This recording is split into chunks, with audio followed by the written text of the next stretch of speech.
So this TikToker, her name's Ava, and Ava has a problem. This guy is after her with a pew-pew. Okay, so Ava is 13, she makes typical lip-syncing videos on TikTok, and people love her. She's got over 1 million followers. And one day, her videos catch the attention of this guy, who we'll call Goldberg. And Goldberg really digs Ava. Now, he's older, he's 18, but that doesn't stop him. He starts trying to get her attention in the comments, it's not really working. So then he tries to get her attention by sending her a DM. Now, Ava actually checks her DMs because she often interacts with her fans. So she sees his message and she replies. And they go back and forth a little, nothing inappropriate, but then he asks if he can buy a few selfies from her. And she thinks about it and she talks it over with her parents and she finally says, sure. And she sells him a few pictures that had already been posted on Snapchat. Now, Goldberg is super happy about this, and that is when things start getting weird. He has her Venmo now, so he starts messaging through her Venmo account, and he starts asking her for a different type of photo.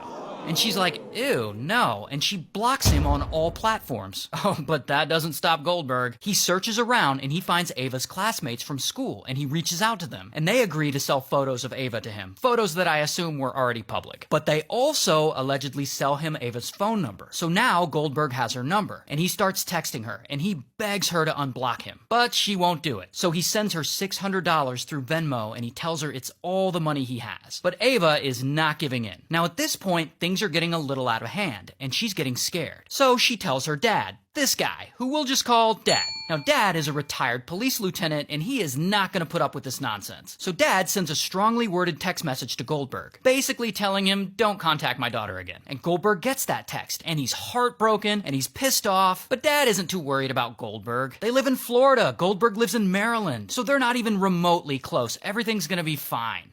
Until one night, Dad, Ava, and the family are asleep. And suddenly, boom, a loud bang wakes them all up. And Dad, he jumps out of bed and he runs to the front door. And there's a huge hole in it. And standing in the house is a man with a shotgun. That man? It's Goldberg. And Goldberg points his pew-pew at Dad and he fires again, but the gun jams. So Dad runs out of the house and after him, but he slams his knee on something, allowing Goldberg to get away. So Dad goes back inside the house and he gets his pew-pew just in case. And he waits on the front porch for police to get there. Before police can get there, Goldberg comes back, but this time, Dad is ready, and he points his pew-pew at him, and he orders him to put down his weapon. Goldberg doesn't back down, and points his right back at him. So then Dad shoots, and he doesn't miss. And he ultimately unalives Goldberg. So police show up, they find 2 phones on Goldberg's body with literally thousands of photos of Ava on them. Now, because of the circumstances, Dad doesn't get into any legal trouble over any of this. And despite everything that happened, Ava's family decided to allow her to continue posting TikToks, which she still does to this day. But then later, the family had to pull her out of school and start homeschooling her after they had an incident with a second stalker.